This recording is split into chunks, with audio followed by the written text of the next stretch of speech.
Assalomu alaykum aziz kuzatuvchilar. Sizlarga Rizal shahridan alangali salom. O'zbekiston nomidan Samarqand qo'g'irchoq teatri jamoasi bilan birgalikda biz Rizanskiy Smatiniy festivalida qatnashyapmiz.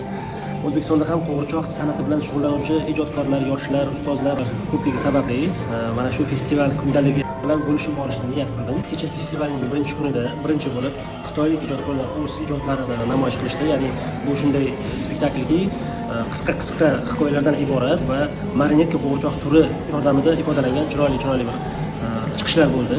Shuni e'tirof etish kerakki, xitoylik ijodkorlar marionetka qo'g'irchoqni juda maromiga yetkazib boshqarishdi. Sababi qo'g'irchoqlar ichida eng mushkuli ipli qo'g'irchoqlar sanaladi. Ikkinchi bo'lib esa biz hindistonlik ijodkorlarni spektaklini tomosha qildik.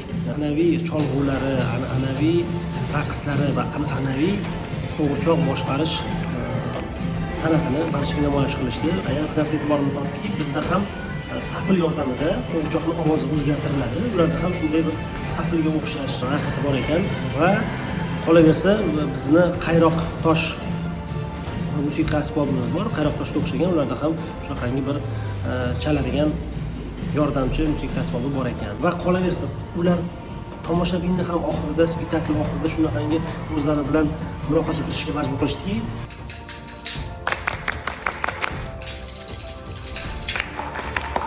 ular o'sha ritm chalishdi, tomoshabinlar qaytadan ularga javob berishdi. Oxirida esa albatta hind musiqasi ostida barchani raqsga taklif qilishdi va kunimizni nihoyat soat 8:00 da mana shu festivalning ochilishi bilan yakunladik. Festival ochilishida mana shu Rizan shahrining san'at vakillari va madaniyat vakillari chiqib barchani tabriklashdi. Bu yil festival tashkil qilinganiga 20 yil to'libdi. 20 yil degani bu jamoalarni, teatrlarni birlashtirgan, juda ko'plab jamoalarni taklif qilishgan ular.